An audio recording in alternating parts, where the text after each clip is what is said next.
तो आप लोग सब खुश हो, ठीक ठाक हो एकदम है?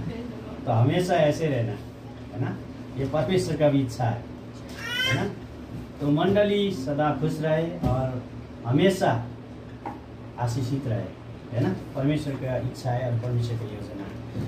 तो परमेश्वर आप सबको आशीष दे। और प्रार्थना हो चुका है ना। सीमा बहन ने भी अन्य भाषा में प्रार्थना किया है ना। ठीक है, हमारे लिए वो अन्य भाषा लेकिन परमेश्वर के लिए वो, है ना, वो महत्वपूर्ण है, वो सब भाषा को समझता है ना। तो आज प्रभु भोज भी है, तो हम थोड़ा सा प्रभु भोज के विषय में भी हमें समझना जरूरी लगता है मुझे, है ना। कितने को पता है प्रभु भोज के विषय में? आप लोगों प्रॉपरली प्रभु भोज के जो रीजन लिए कितने को स्पष्ट पता है? पता है? थोड़ा सा बताएंगे इसके बारे में, क्योंकि मुझे लगता है कि हम सबको प्रभु ने कहा है कि भनेको छ कि जब जब मेरो सम्झनामा तिमीहरूले अनि रोटी भाज्ने गर अनि कचौराबाट पिउने गर अनि परमेश्वरले। तो एउटा एक ये महत्वपूर्ण करार है ना। लेकिन इसको हम जानेंगे थोड़ा सा, इसके लिए बैकग्राउंड में जाना पड़ता है ना, इस करार के समझने के लिए। और प्रभु भोज में कंफ्यूज बहुत हो रहा है आजकल, है ना। कोई कहता है सबको प्रभु भोज लेना चाहिए, है ना, बच्चों को भी देना चाहिए, ऐसा मैसेज भी आ रहा है। और ऐसे भी है कि बिना बपतिस्मे करे हुए को भी प्रभु भोज लेना चाहिए। तो ये अंतिम समय में ऐसे ऐसे वचन आ रहे हैं सुनने में, लेकिन हमें परमेश्वर का वचन क्या कहता है ना। परमेश्वर के वचन के अनुसार ही हमें क्या करना है, चलना पड़ेगा, है ना। क्योंकि स्वर्ग ले जाने वाले परमेश्वर है। कोई प्रभु का दास वगैरह कोई आके, है ना, कुछ भी बोले तो हम उसकी फॉलोअर बनेंगे तो वो नहीं ले जाने वाला है। लेकिन स्वर्ग ले जाने वाला अधिकार केवल प्रभु यीशु मसीह का है। तो इसीलिए हम परमेश्वर की बातों को हम खुद समझे, है ना, परमेश्वर से प्रार्थना करें और हम समझे कि प्रभु भोज कितना महत्वपूर्ण है हमारे लिए और प्रभु भोज क्या है ना। उसके बारे में हमें थोड़ा सा समझना जरूरी है। परमेश्वर ने नया करार में आके, ये एक महत्वपूर्ण करार है ना। परमेश्वर ने अपने मृत्यु क्रूस में जाने से पहले अपने चेलों को खुद ये सौंप के गया, खुद स्थापित करके परमेश्वर क्या हुआ, क्रूस में बलि हुआ है। तो इसीलिए हम इस करार को अच्छी तरह से हम समझेंगे आज को। थोड़ा सा मैं ज़्यादा लंबा तो मैं कर नहीं पाऊंगा, लेकिन जो भी हो मैं आपको एक दो बात मैं आपके आगे रखना चाहता हूँ। तो कोई कहता है निस्तार चाड़ भी मनाना जरूरी है ना। कोई कहता है निस्तार चाड़ भी मनाना जरूरी है, लेकिन किसी का कहना है कि निस्तार चाड़ नहीं मनाना चाहिए, क्योंकि मेरे हिसाब से भी निस्तार चाड़ नहीं मनाना चाहिए, क्योंकि निस्तार चाड़ का बलि परमेश्वर है ना। परमेश्वर स्वयं ही निस्तार चाड़ का बलि हुआ है, क्रूस पे हुआ है, सेक्रीफाई किया, उसे बलि किया है। तो इसके शुरू में हम देखेंगे क्यों प्रभु भोज की आवश्यकता पड़ी, क्यों इस करार की आवश्यकता पड़ी, क्यों निस्तार चाड़ की आवश्यकता पड़ी, है ना। उस विषय में हम जाएंगे। तो शुरू में हम देखते हैं, तो स्वर्ग में कौन था? स्वर्गदूत था। स्वर्गदूत क्या करता था? वर्शिपर था। अब ये Yesaya 44 में और इज़िकियल में भी इस बात को आप पढ़े तो स्पष्ट मिलते हैं। तो स्वर्गदूत स्वर्ग में क्या करता था? आराधना करता था, वर्शिप करता था, परमेश्वर के वो आराधक था, है ना।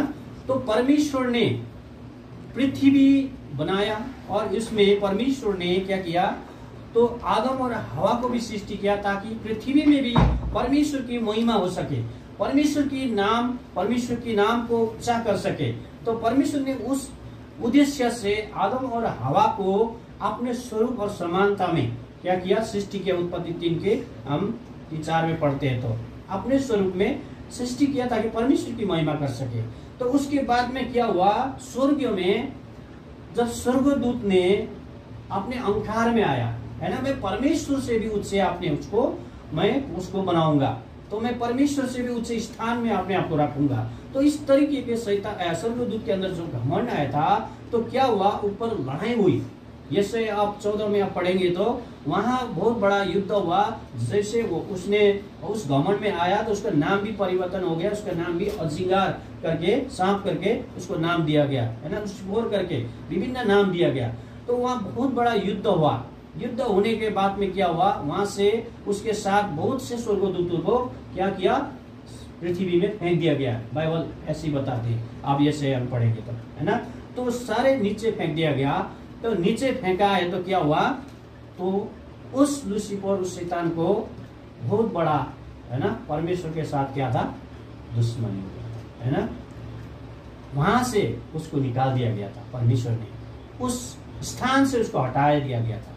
इसके बाद में क्या हुआ, नीचे आके परमेश्वर ने जो आदम हवा को अपने स्वरूप और समानता में आराधना करने के लिए, संगति करने के लिए बनाया था, तो उसने क्या सोचा, अब मैं इन मनुष्य के द्वारा, है ना, मैं क्या करूंगा, परमेश्वर की हर एक बातों को नाकाम करूंगा, है ना। क्योंकि मनुष्य को परमेश्वर ने अपने स्वरूप और समानता में बनाया था, क्योंकि शैतान वो जानता था उस योजना को, है ना। तो अब मैं क्या करूंगा, उस इंसान के द्वारा परमेश्वर की हर एक क्रिया को मैं क्या करूंगा, नष्ट करूंगा। मैं वो नहीं होने दूंगा जो वो चाहता था, है कि नहीं। इस तरह के उसके अंदर क्या हुआ, उसके अंदर भी एक घमंड आ गया। उसके बाद क्या हुआ, आदम और हवा के पास, है ना, शैतान भी क्या हुआ, दिखाई दिया। तो वहां पे हम देखते, है ना, उत्पत्ति 3 के नीचे पढ़ेंगे तो वहां पे सांप कहता है ना, स्त्री से, तो इस पेड़ का फल खा, है ना। तो पहले तो बोलता है कि नहीं, हमें मना किया गया है। इसके बाद में फिर बाद में क्या करता है, उसने बोला ये खाएगा तो तू ईश्वर जैसे होगा, क्योंकि शैतान का शुरू से ईश्वर बनने का चाहना था ना। वो स्वर्ग में भी ईश्वर से भी ऊपर पोस्ट अपने आप को रखने की उसकी चाहना था। तो उसने बोला अगर ये खाओगे तो तुम भी ईश्वर जैसे हो जाओगे, है ना। उसका वो स्वभाव था जो ऊपर, वो स्वभाव नीचे भी क्या कर रहा है, प्रकट कर रहा है। तो आदम हवा ने सोचा सचमुच ये खाएंगे तो ईश्वर जैसे बन जाएंगे आप। तो इसीलिए क्या किया, आदम और हवा ने उस फल को खाया, है ना।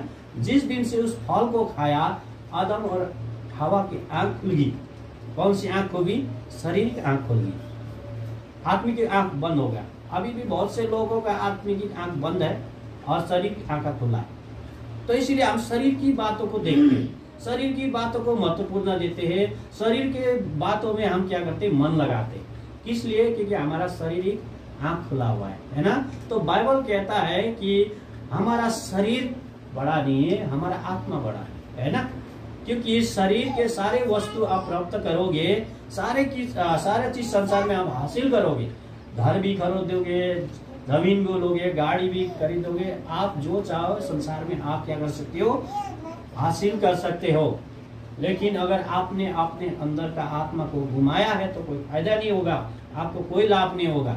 ये यहीं तक के लिए, संसार तक के लिए, संसार के लोग आपको कब्रिस्तान तक पहुंचा सकता है, उससे आगे आपको कोई नहीं पहुंचा सकता है। तो उसके आगे पहुंचाने के लिए कौन है, हमारा प्रभु यीशु मसीह है ना। अगर मृत्यु नहीं होता तो फिर हम कैसे उस स्वर्ग और नरक को हम देखते, है ना। कोई नर के लिए मरते हैं, कोई स्वर्ग के लिए मरते है कि नहीं। हम मरते जरूर है। संसार में जो भी आया है वो क्या होगा, नष्ट होगा, उसका मृत्यु होगा। कोई स्वर्ग के लिए, कोई नरक के लिए होता है ना।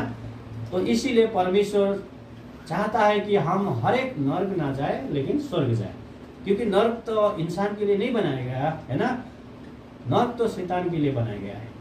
लेकिन अगर उसके कहने में चलेंगे, उसको हम क्या करेंगे, जीवन की ड्राइवर बनाएंगे, तो भैया उसके साथ ही जाना पड़ेगा हमें भी, है कि नहीं। वो जहाँ पहुँचाएगा, जहाँ जाके रोकेगा वही हम भी रोकेंगे। उसका लास्ट स्टेप का है, लास्ट स्टेप उसका नर्क है कि नहीं। तो वो लास्ट स्टेप में जाके छोड़ेगा। तो इसीलिए परमेश्वर चाहता है कि हम लेकिन स्वर्ग में प्रवेश करें, स्वर्ग में हम क्या करें, परमेश्वर के साथ संगति करें रहे। तो परमेश्वर का योजना ये है। तो इसीलिए जब आदम हवा ने पाप किया, उनकी आंख खुल गया, उसके बाद आदम और हवा परमेश्वर से छुपने और लुटने लग गया, है ना। आज जब परमेश्वर के आगे हम गलती करते हैं, परमेश्वर के वचन में नहीं जीते, परमेश्वर के वचन के अनुसार नहीं चलते, तो हमें परमेश्वर की उपस्थिति से डर लगता है, संगति हमें करना अच्छा नहीं लगता है ना। संगति जाना भी हमें मन नहीं लगता है। तो हमें एक प्रकार के अंदर क्या होता है, डर सा होता है ना। तो आदम हवा भी डर गए, इसीलिए वो क्या किया, छूटने लगे थे। लेकिन परमेश्वर की नजर में छूट नहीं सकता कोई भी, है कि नहीं। चाहे समुद्र के अंदर हो, चाहे कहीं भी हो, पहाड़ों के पीछे हो, कहीं भी हो, आदमी नहीं छूट सकते परमेश्वर की नजर से। इसीलिए परमेश्वर ने आदम को आवाज मारा, लेकिन आदम ने, है ना, छुटके से आवाज दिया, नहीं आवाज, है ना। तो परमेश्वर ने जहाँ सोचा था वहां नहीं था वो, लेकिन वो क्या था, वो दूसरी जगह था। तो आदम को पूछा, तूने ये क्या किया, है ना, तूने वही किया जो नहीं करना चाहिए था, तूने वही किया जो मैंने मना किया था, है कि नहीं। तो इसीलिए पावल इस चीज को ऐसे बोलते हैं, जो मैं चाहता हूं वो नहीं करता हूं, लेकिन जो नहीं चाहता हूं वो मैं क्या करता हूं, करता हूं। तो हमारे अंदर पाप का स्वभाव है, तो हमें कैसे पता चलेगा, पता है, ऐसे पता चलना चाहिए। पाप, अगर पाप का स्वभाव हमारे अंदर है तो हमें कैसे पता चलेगा। अगर मैं प्रभु के लिए जो करना चाहता हूँ वो क्या करूँगा, नहीं कर रहा। मुझे संगति जाना है, संगति नहीं जा रहा है, मुझे प्रभु की उपस्थिति में रहना है, मैं नहीं रह रहा, है कि नहीं। तो लेकिन मुझे जो नहीं करना चाहिए वही मैं कर रहा हूँ, है ना। तो उससे हमें क्या हो जाता, लगता है कि हमारे अंदर अभी भी उस पाप की स्वभाव है हमारे अंदर। मैं नहीं झूठ बोलना चाहता हूँ, फिर भी मैं बोलता हूँ। परमेश्वर तो मना करता है मत बोलो, फिर भी मैं झूठ बोलता हूँ, क्यों, उसकी स्वभाव हमारे अंदर है। तो हमें पता चल जाता है कि अभी भी मेरे अंदर पाप की स्वभाव है कि नहीं, हमें पता चल जाता है। तो आज हमारे अंदर ऐसी ऐसी अगर बात है तो परमेश्वर के आगे हमें सौंपना है कि नहीं, परमेश्वर के आगे सौंपना है। क्योंकि ये चीज एक दिन आपको कहाँ ले जाएंगे, नरक में ले जाएंगे, है ना, नरक में ले जाएंगे। तो हमारे अंदर छोटे छोटे आदत होते हैं, उस आदत हमें एक दिन उस बुरी अंजाम तक पहुंचा सकता है ना। एक मैंने कहानी भी बताया था आपको, एक व्यक्ति ने एक मकान को खरीदा, ये बहुत सी कहानी आपको सुनने को मिलेगा। एक व्यक्ति ने एक मकान को खरीदा, उसके बाद में उस मकान का मालिक ने बोला, ये घर अब मैं तुझे दे रहा हूँ, है ना, लेकिन इस घर में मैं एक कील ठोकता हूँ, ये कील में सिर्फ मेरा अधिकार रहेगा, इसको मैं जब चाहूँ मैं इसको यूज कर सकता हूँ करके। एक ही कील की बात है, उसने छोड़ दिया, ठीक है ये आपका कील है, ठीक है, घर तो मेरा है, एक कील से क्या फर्क पड़ रहा है। लेकिन वो आदमी क्या करता था, रोजाना आके कुछ ना कुछ टांग के चला जाता था, है ना। कभी मीट लेकर टांग देता था, कभी दही लेकर टांग देता था, ऐसे विभिन्न बातें लेकर उसको टांग देता था। लेकिन तब मीट टांग के छोड़ के, मछली टांग के छोड़ के चला गया, आया नहीं बनना। तो आया था क्या हुआ, पूरा घर बदबू मार गया, है ना। अब क्या करूँ, ये इसका फेंक भी नहीं सकता हूँ निकाल के, है कि नहीं, ये इसका है अधिकार। तो ऐसे परिस्थिति जब हमारे जीवन में भी आ सकता है, छोटे छोटे चीज अगर हमारे अंदर गाड़ के रखेंगे तो ये चीज हमारे जीवन को बदबूदार बना सकता है ना, परमेश्वर के आगे ग्रहण योग्य नहीं हो सकता है। तो इसीलिए परमेश्वर चाहता है कि हम परमेश्वर के साथ जिए, परमेश्वर के साथ रहे। तो इसीलिए परमेश्वर ने इस सारे प्रतिज्ञा को क्या किया, परमेश्वर ने हमारे लिए पूरा किया, है ना। तो जब आदम और हवा ने पाप किया, उसके बाद में आदम हवा परमेश्वर की उपस्थिति से आ गया, फिर भी परमेश्वर ने उनको क्या किया, दया किया, उनको एक जानवर, है ना, वहीं से परमेश्वर की बलि को हम खा कर सकते हैं ना। वहीं पे एक मेमने का बलि करके उनकी वस्त्र पहना दिया, उनका नंगता को ढक दिया गया, है ना। तो आदम हवा को परमेश्वर ने फिर, है ना, उनको क्या दिया, कड़ा एक चुनौती दिया, है ना। तो स्त्री को भी दिया, आदम को भी दिया, है ना। आदम को बोला तू पूरे जिंदगी मेहनत करके, पसीना करके, है ना, अपने कमाई मेहनत से अपने परिवार को पालेगा। अभी हमारा हाल ऐसी है ना, कोई भी हो, चाहे अंबानी हो, चाहे कोई भी हो, मेहनत करे तो बिना तो, है ना, कुछ नहीं होगा, है ना। वो कैसे किस तरीके से मेहनत कर रहे हैं उनको पता होगा, हम जिस हिसाब से कर रहे हैं वो हमें पता है ना। लेकिन देखने में सब अमीर और गरीब है, लेकिन सबके अंदर एक ना एक परिश्रम और मेहनत से ही, है ना, देखने में जरूर लगता होगा। लेकिन और स्त्री भी बोला तू अपने, है ना, गर्भ स्थान में, है ना, जब बच्चे पैदा करेगा तुझे दुख होगा, तकलीफ होगा, समस्या से गुजरना पड़ेगा तुझे। आज हर स्त्री इससे गुजरना पड़ता है कि नहीं? इससे गुजरना पड़ता है। तो हर आज मर्द को क्या करना पड़ता है? अपने परिवार के लिए खून मेहनत पसीना बगाना पड़ता है कि नहीं? फिर लेकिन परमेश्वर के अनुग्रह है, परमेश्वर का दया है कि परमेश्वर हमें सारे चीज़ों में सहायता करता है ना? तो परमेश्वर आज हमसे चाहते हैं कि उनके करार के साथ हम सदा बने रहे। परमेश्वर के वचन से हम देखेंगे। इसके बाद आपको पता है जब इस घटना को हमने पढ़ा या हमने यहाँ तक सुना है कि आदम हवा ने पाप किया है ना? आदम हवा के बाद में आपको पता है कि आदम हवा के बाद में पाप इतना बढ़ गया तो क्या हुआ? क्योंकि अब परमेश्वर ने योजना बनाई कि मैं पूरे संसार को खत्म करूंगा, नष्ट करूंगा, है ना? इसके बाद में परमेश्वर ने एक नहू को धर्मी ठाना है क्या? एक नहू को धर्मी ठाना। इसके बाद में नहू को बोला अब मैं पृथ्वी खत्म करने वाला हूँ, तो एक काम कर, एक विशाल जहाज बना। तो नहू अपने काम में अपने परिवार के साथ लग गया, है कि नहीं? अपने बेटे ने भी नहीं पूछा, अपने किसी ने भी नहीं पूछा होगा आप क्या बना रहे हो, है ना? लेकिन परिवार का वहाँ पे बहुत बड़ा भूमिका को हम देखते हैं। चुपचाप से क्या किया? अपने पापा के काम में लगे पड़े, है ना? इसीलिए असल परिवार भी कहते हैं नहू को, परिवार का असल परिवार भी है। तो इसीलिए उन्होंने बहुत मेहनत करके उस कहने पर विशाल जहाज बनाई। उसके बाद में क्या हुआ? सारा पृथ्वी खत्म हो गई, है ना? नहू के परिवार बच गया और जितने भी उसके अंदर जंतु थे उनके अंदर वो बच गया, है ना? उसके बाद क्या हुआ? उसके बाद में भी मनुष्य लोग पाप करते गए, है ना? उसके बाद पाप करते गए। इसके बाद में फिर परमेश्वर ने किसको चुना? अब्राहम को चुना, है ना? अब्राहम को चुना। इसके बाद में अब्राहम को परमेश्वर ने बोला कि मैं जिस देश में तुझे भेजता हूँ तो वहाँ के लिए निकल जा। मैं तुझे आशीष करूँगा और तेरे संतान से मैं पृथ्वी की हर एक जाति को क्या करूँगा? आशीषित करूँगा, आशीष दूंगा। परमेश्वर ने प्रतिज्ञा किया, है ना, अब्राहम के साथ। उसके बाद में अब्राहम के पुत्र हुए, है ना? अब्राहम का पुत्र कौन हुआ था? इसहाक पुत्र, है ना? इसहाक हुआ। इसके बाद में इसहाक के बाद कौन हुआ? इसके बाद में इसहाक के बाद में कौन हुआ? याकूब और एसाव। याकूब और एसाव दोनों हुए, है ना? और याकूब के साथ परमेश्वर ने क्या किया? करार बांधा, है ना? तो उसके बाद में याकूब के साथ करार बांधा। उसके याकूब के भी फिर एक पुत्र हुआ। कौन हुआ? यूसुफ हुआ, है ना? यूसुफ हुआ। यूसुफ जाके बाद में क्या बना? मिस्र का प्रधानमंत्री बन गया, है क्या ना?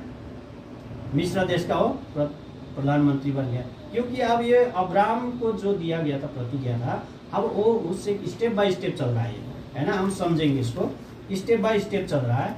इसके बाद में जब मिस्र में पहुंचा यूसुफ, वहाँ भेज दिया गया। वहाँ का क्या बना? वहाँ का वो मंत्री बना, है ना?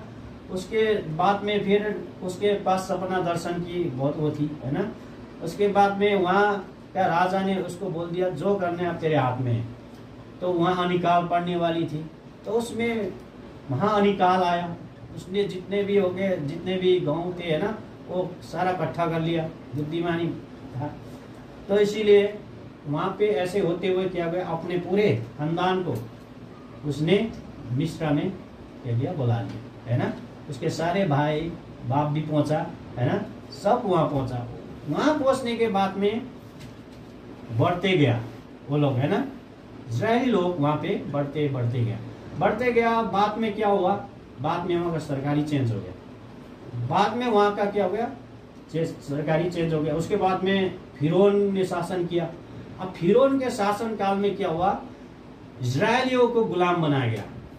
इजरायलियों को दासत्व में डाला गया। उनको इतना मेहनत करना पड़ता था, उनको जो होम बलि वगैरह चढ़ाना पड़ता था, वो सब कुछ करना उन्होंने क्या किया? मना कर दिया। तुम काम करोगे, गुलाम बनोगे। आज ये मिस्र देश जो है, ये आज संसार है, हमें समझना है।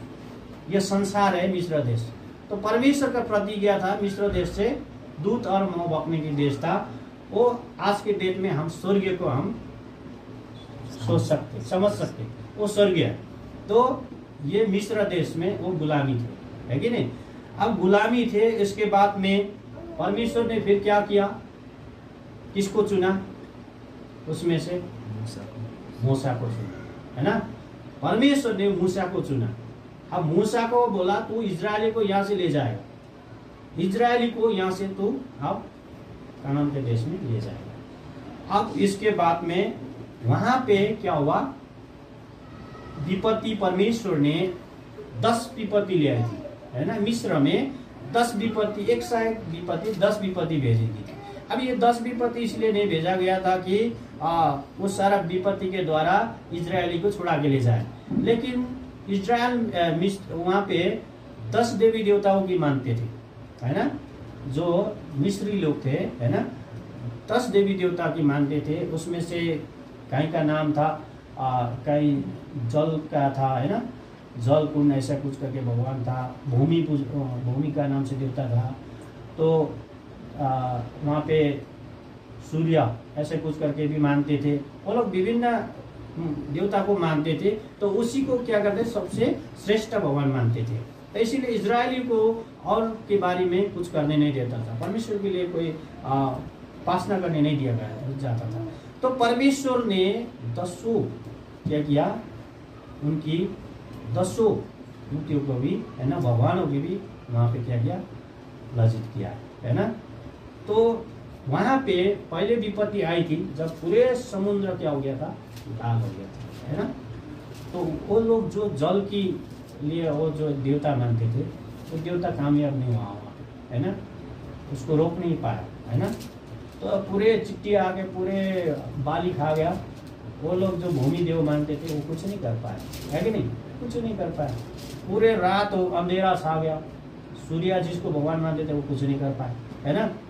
ऐसे करके 10 विपत्ति लिया। 10 जो मानते थे उनकी देवता को उसने झूठा साबित कर दिया। तो परमेश्वर ने क्या किया, अपने लोगों को वहां से छुड़ा के ले जाने के लिए, है ना। तो फिरौन जो था वो कठोर था, वो, है ना। तो जब अंतिम विपत्ति आई 10 विपत्ति में से, उसके बाद उनको क्या किया गया, जाने के लिए दिया गया था। तो हम थोड़ा सा इसके बारे में हम थोड़ा पढ़ेंगे। आप लोग पढ़ सकते हैं, मेरे थोड़ा सा कम दिखाई दे रहा है। निर्गमन 12:22। भाडाको रगतमा चोपेर ढुकाको चौकसको माथिल्लो भाग र दुवैतिरका खम्बामा छाप्नु। तिनीहरूमध्ये कोही पनि बिहानसम्म घरको ढोका बाहिर ननिस्कनु। जब परमप्रभु मिस्रीहरूलाई प्रहार गर्न देश भएर जानुहुनेछ, तब उहाँले चौकोसको माथिल्लो भाग र दुवैतिरका खम्बामा रगत देख्नुहुनेछ र त्यस ढोकालाई छोडेर विस्तार गरी विनाश पार्नेलाई तिमीहरूका घरमा तिमीहरूलाई मार्न पस्न दिनुहुन्न। तिमीहरूले यी कुरा सदाको निम्ति एक रहिरहने विधि स्वरूप आफू र आफ्ना भावी संतानका लागि मान्नु। मैन तो यहाँ तक आने के बाद हमें थोड़ा सा समझ आ रहा है, क्योंकि यहाँ पे अब परमेश्वर क्या कर रहा है, अंतिम विपत्ति के साथ छुड़ाने वाले है ना। तो परमेश्वर इजरायली लोगों को आप छुटकारा दे रहे हैं वहां से, है ना। तो यहाँ पे क्या होने वाला है, परमेश्वर का आत्मा जो है मिस्र से गुजरने वाला है ना, गुजरने वाला है। तो इनको बोला गया तुम क्या करना, एक निष्कलंक एक भेड़ उनकी मार के उनकी लहू को क्या करना है, अपने दरवाजा में लगाना है कि नहीं, लगाना है। जब मैं मिस्र से गुजरूंगा तो जिस घर में वो लहू का निशान है वो छोड़ दिया जाएगा, जिसमें नहीं है वो सारा मार दिया जाएगा। तो उस रात क्या हुआ, उसके ऊपर परमेश्वर की आत्मा जब गुजरी तो क्या हुआ, सारे उस मिस्र के जो भी पहिलौठे थे उस सबका हत्या हो गया। लेकिन जिस घर में वो लहू लगा था वो सारे परिवार क्या हो गया था, बच गया था, है कि नहीं। अब यह पहिलौठे का नाम आता है, जेठा, है ना। आदम जो था वो पहलोटे था। आदम के द्वारा जो भी पाप किया गया और परमेश्वर उनको नष्ट करना चाहता है ना, पहलोटा जो भी था। तो यहाँ पे क्या हुआ, तो उस रात जब मिस्र से गुजरा, जिस घर में लहू था वो सब बच गया, लेकिन जिस घर में नहीं था सारे क्या हो गया, पहलोटा घर का जन जंतु से लेकर हर एक का मृत्यु हो गया, मर गया, सारे मर गया।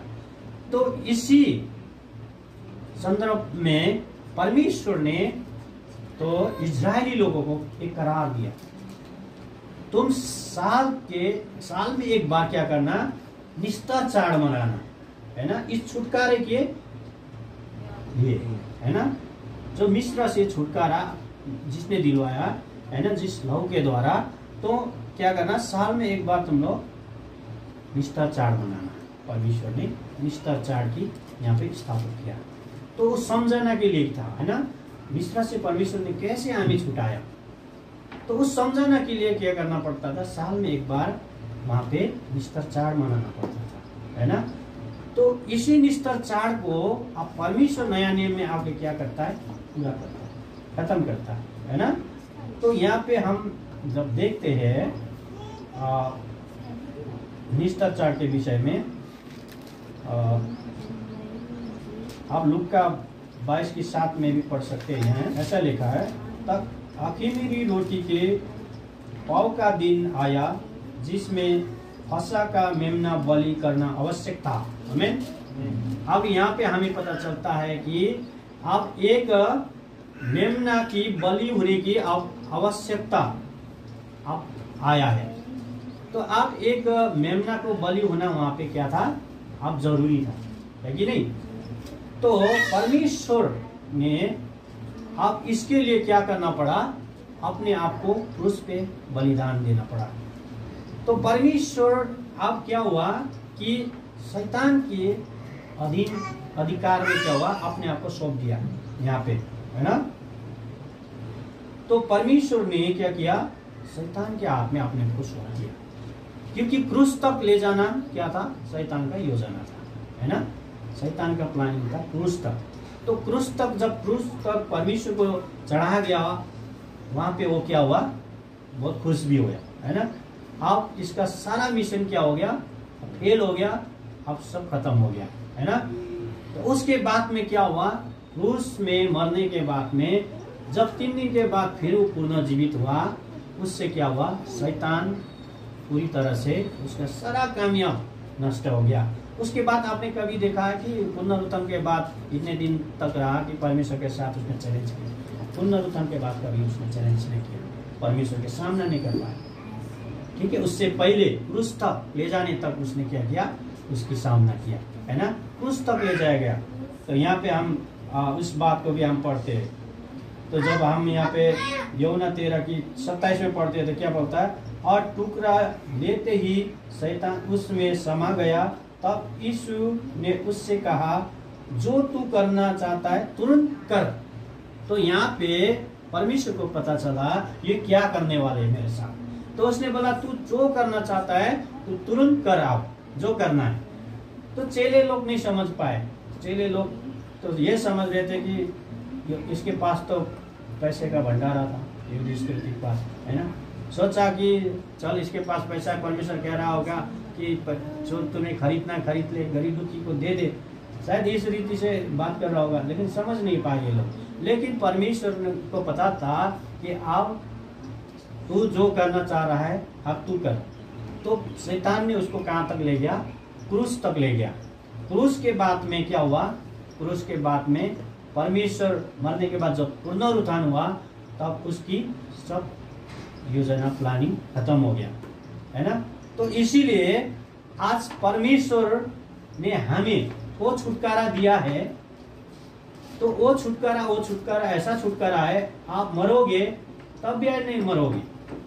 इसका मतलब हमारी आत्मा की बात होती है। शरीर हमारा मरेगा, लेकिन क्या होता है, आत्मा हमारा नहीं मरेगा। तो इसीलिए एक वचन यहाँ पे इस रीति से लिखा है, मत्ती 10 का आप 28 में पढ़ोगे तो यहाँ इस रीति से लिखा है, जो शरीर को घात करते हैं और आत्मा को घात नहीं कर सकता। उनसे मत डरना, पर इसी से डरो जो आत्मा और शरीर दोनों को नरक में नाश कर सकता है। तो देखो, परमेश्वर को वहां उसने क्रूस तक ले गया है, तो क्रूस तक ले गया, उसके बाद में शरीर को वहां पे नष्ट करवाया, है ना। लेकिन वो पुनर्जीवित हुआ तो उसकी आत्मा को वो कुछ नहीं कर पाया। मैं उसकी आत्मा को कुछ नहीं कर पाया। तो ऐसे ही परमेश्वर के पुनरुत्थान में विश्वास करने वाले, हम प्रभु यीशु मसीह में विश्वास करने वाले और उस छुटकारा को प्राप्त करने वाले लोग जो है, मृत्यु के बाद भी क्या होंगे, अनंत के लिए हम जिएंगे। हमारा शरीर नष्ट हो सकता है, लेकिन हमारा आत्मा नष्ट नहीं हो सकता है। लेकिन इसी से डरना है हमें, जो हमें दोनों को नष्ट करता है, शरीर को भी और आत्मा को। वो क्या था, शरीर और आत्मा हमारा जब नष्ट होता है, जब परमेश्वर की बलिदान को हम व्यर्थ लेते हैं, है कि नहीं। परमेश्वर की बलिदान को जब व्यर्थ लेते हैं तो हम शैतान की उसकी अधीनता में हो जाते हैं। व्यर्थ लेने का मतलब, इसीलिए प्रभु भोज को परमेश्वर ने स्थापित इसीलिए किया है ना। प्रभु भोज को परमेश्वर ने इसीलिए स्थापित किया। हम इसके बारे में थोड़ा पढ़ेंगे। पहले कुरिन्थी 11:24। और धन्यवाद करके उसे तोड़ी और कहा, यह मेरी देह है जो तुम्हारे लिए है, मेरे स्मरण के लिए यही किया करो। इसी रीति से उसने बियारी के पीछे कटोरा भी लिया और कहा, यह कटोरा मेरे लहू में नई वाचा है, जब कभी पियो तो मेरे स्मरण के लिए यही किया करो। क्योंकि जब कभी तुम यह रोटी खाते और इस कटोरे में से पीते हो तो प्रभु की मृत्यु को जब तक वह ना आए प्रचार करते हो। इसीलिए जो कोई अनुचित रीति से प्रभु की रोटी खाए या उसके कटोरे में से पिए, वह प्रभु के देह और लहू का अपराधी ठहरेगा। नहीं। तो अब यहाँ परमेश्वर ने नया वाचा, नया करार स्थापित करके गया है। अब ये निस्तर चार के जो ये लोग साल में एक बार मनाते थे, तो परमेश्वर खुद ही निस्तर का बलि हुआ, है ना। निस्तर चार का खुद ही बलि होके परमेश्वर ने एक नया वाचा शुरू किया है। अब ये क्या है, ये प्रभु भोज है ना। प्रभु भोज आज हमें, जब तक परमेश्वर का आगमन न आए तब तक हमें क्या करना है, हमें इसे लेते रहना है ना। इससे लेते रहना है और इस लेने की योग्यता हमें बनना है कि नहीं। इस लेने की योग्यता हमें बनना है। तो परमेश्वर ने हमारे लिए अपने लहू को बहाया है, अपने शरीर को तोड़ा है, ताकि हम उस जीवन को, छुटकारा को पा सके। कौन सा छुटकारा को, वो मृत्यु की छुटकारा जो हमारी आत्मा का मृत्यु था, उससे हम छुटकारा पा सके, है ना। शरीर में हर कोई नष्ट होता है, लेकिन आत्मा कभी नष्ट नहीं होता है। परमेश्वर में जो विश्वास करता है, जो छुटकारा पाए हुए लोग है, उसका आत्मा कभी नष्ट नहीं होगा। तो इसीलिए परमेश्वर के प्रभु भोज महत्वपूर्ण है हमारे जीवन में। नया करार में परमेश्वर का प्रभु भोज है, वो महत्वपूर्ण है। तो यहाँ अयोग्य रीति से एक शब्द आया है ना। जब परमेश्वर की मृत्यु की हम वास्ता नहीं करते हैं, है ना, वो अयोग्य रीति है हमारे लिए। परमेश्वर हमारे लिए बलिदान हुआ, सब कुछ हुआ, हमारा सब कुछ पता है हमें, फिर भी हम उस हिसाब से, परमेश्वर ने जो जीवन दिया उस हिसाब से हम नहीं जीते। हम अपने हिसाब से जीवन जीते, हम अपने विचारों से जीते हैं, तो वो अयोग्य रीति होता है ना। परमेश्वर की क्योंकि बलि को हमने महत्वपूर्ण नहीं दिया। अगर परमेश्वर के बलि को महत्वपूर्ण देते तो परमेश्वर की इच्छा में जीते, परमेश्वर की योजना में हम जीते। तो इसीलिए परमेश्वर का अगर, है ना, उस भोज में अगर हम लेते हैं, उसमें से हम पीते, लेकिन हम जीवन ऐसे जीवन जीते जो पहले था, तो क्या होगा, हमारे ऊपर वो डंडा भी पड़ता है। ये डंडा किस लिए पड़ता है, क्योंकि हम परमेश्वर के साथ नहीं है, हम किसके साथ है, दुष्ट के साथ है। इसीलिए जो उसके ऊपर डंडा पड़ता है वो हमें भुगतना पड़ता है। इसीलिए परमेश्वर चाहता है कि हम योग्यता रीति से प्रभु भोज को हमें ले, परमेश्वर के मृत्यु को अच्छी तरह से समझे, परमेश्वर की मृत्यु को अच्छी तरह से जाने कि परमेश्वर ने मेरे लिए क्या किया है। तो उस बलिदान को हमें हमेशा क्या करना है, जब प्रभु भोज के दिन नहीं, हर दिन याद करना है। तो प्रभु भोज एक ऐसा है, एक मैं समझता हूँ कि एक प्रभु भोज एक आईना है आपके आगे, है ना। प्रभु भोज आपके आगे एक आईना है। जब आप नहा के निकलते हो ना, नहा के निकलते तो क्या करते हो आप? सबसे पहले कहाँ जाते हो? आईने के पास जाते हो ना। आईने के पास पहले अपने बाल को देखते हो, अपने फेस को देखते हो, इसके बाद कपड़े के सब कुछ देखते, मिलाते, बटन वगैरह सही है कि नहीं है ना। जब आप कई बार देखोगे शीशे में ठीक ठाक है ना, अच्छा है, तब आप बाहर के लिए निकलोगे। तो प्रभु भोज भी एक ऐसा ही है ना। हमें अपने आप को जांचना है, मैं योग्य हूं कि नहीं हूं, इस योग्य हूं। आज प्रभु के उस बलिदान के आगे जाना है। तो परमेश्वर चाहता है हम उस योग्य की बने और हम उस जीवन को जिए, ताकि हमारा मृत्यु भी ना हो जाए तब भी हम ना डरे, क्योंकि हमारा पूर्ण जीवन परमेश्वर के साथ है। तो बहुत से लोग इस प्रभु भोज को कैसे व्यक्ति लेना चाहिए, है ना, नहीं लेना चाहिए, तो कंफ्यूजन है। जितने ने भी प्रभु के नाम में विश्वास किया है, ग्रहण किया है ना, प्रभु भोज ले सकता है ना, प्रभु भोज में सहभागी हो सकता है। तो परमेश्वर का वचन से हम देखेंगे, आप मत्ती 16 में पढ़ेंगे, वहाँ पे एक बार पढ़ना क्या लिखा है। जो विश्वास करे और बपतिस्मा ले उसी का उद्धार होगा, परंतु जो विश्वास ना करेगा वह दोषी ठहराया जाएगा। और ये विश्वास करने वालों में ये चिन्ह होंगे कि वे मेरे नाम से दुष्ट आत्माओं को निकालेंगे, नई नई भाषा बोलेंगे, सांपों को उठा लेंगे, और यदि वे प्राण नाशक वस्तु भी पी जाए तो भी उनकी कुछ हानि ना होगी। वे बीमारों पर हाथ रखेंगे और वे चंगे हो जाएंगे। तो यहाँ पे जिसने विश्वास किया और बपतिस्मा लिया उसका उद्धार हुआ है ना, तो वो लोग प्रभु भोज में सहभागी ले सकते हैं। तो हमें जितना हो सके कि जिसने बपतिस्मा नहीं लिया है तो बपतिस्मा के लिए तैयार हुए, है ना, तो प्रभु के इस प्रभु भोज में सहभागिता होने की कोशिश करें। मैं ये कहना चाहता हूँ कि हर विश्वासी को प्रभु भोज के साथ शामिल होने की कोशिश करें, क्योंकि ये हमारे छुटकारे के लिए है। ये हमारे जब तक प्रभु ना आए तब तक उसके साथ बने रहने के लिए करार है। तो जब एक निकोदेमुस नाम का व्यक्ति था, तो वो व्यक्ति भी परमेश्वर से पूछता है, आप यूहन्ना 3:5 कि मैं तुझसे सच सच कहता हूँ, जब तक कोई मनुष्य जल और आत्मा से न जन्माते हो वो परमेश्वर के राज्य में प्रवेश न कर सकता। आमीन। तो यहाँ पे भी परमेश्वर निकोदेमुस को कहता है, जो जल है ना, जल के द्वारा और आत्मा से ना रीति से न जन्मे, है ना, वो स्वर्गीय का राज का हकदार नहीं बन सकता है। तो हमें स्पष्ट होता है प्रभु भोज किसको लेना चाहिए, नहीं लेना चाहिए। कोई कहता है कि बालकों को खिला दो, है ना, ऐसे अगर कोई आके बोले तो आप क्या कहना है आपको, है ना। तो भाई बाप वचन क्या कहता है हमें, तो बाइबल तो कहता है कि पाप में जन्म होता है ना।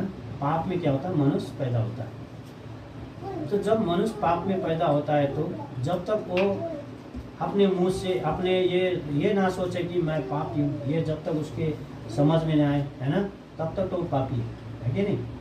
जब उसने जाना कि अब मैं पापी हूँ परमेश्वर के वचन के द्वारा, तब वो स्वीकार करता है मैं तो पापी हूँ। स्वीकार करके जब प्रभु का बपतिस्मा लेता है तो प्रभु उसके उस करार के क्या होगा, हकदार बनेगा। तो इसीलिए हमें परमेश्वर की आज्ञा के साथ परमेश्वर के वचन में बहुत लिखा हुआ है ना, तो बपतिस्मा के बारे में और नए जन्म के बारे में, तो ऐसे लोग परमेश्वर के साथ प्रभु भोज कर सकता है। और परमेश्वर के प्रभु के भोज के साथ हमें जरूरी है कि ये जब इजरायली को निस्तर 4 साल में हर साल मनाना था, लेकिन परमेश्वर खुद ही निस्तर का बलि हुआ है, तो परमेश्वर के साथ उसने नया करार बांधा है। ये क्या है, प्रभु भोज है। तो हमें हर हफ्ते, है ना, कोई हर महीने में करते हैं, तो ये क्या है, हमारे लिए प्रभु और हमारे बीच का एक करार है ना। ये जब तक वो ना आए तो हम इसके साथ बने रहे और इसके साथ हम लेता रहे, तो हमारे जीवन में प्रभु की आगमन जब तक ना आए तब तक हम इस कटोरे में से और इस रोटी में से लेता रहे। ये प्रभु की दया है हमारे लिए। तो परमेश्वर आपको आशीष दे इस वचन के माध्यम से। तो आप लोगों ने बहुत से समझ गए होंगे इसके बारे में, है ना। तो आप लोग वचन पढ़ सकते हैं। तो उत्पत्ति के पुस्तक में, प्रस्थान की पुस्तक में, इज़िकियल की पुस्तक में, है ना, कैसे कैसे क्या हुआ सब कुछ यशायाह की पुस्तक में आप जान सकते हैं। तब जाके आप इस प्रभु वचन के बारे में थोड़ा स्पष्ट आप समझ सकते हैं, नहीं तो फिर हम अधूरा रह जाएंगे, है ना। तो प्रभु आपका आशीष दे। तो मैं इस वचन को यह रखना चाहता हूँ। तो आप सबको प्रभु आशीष दे। आमीन।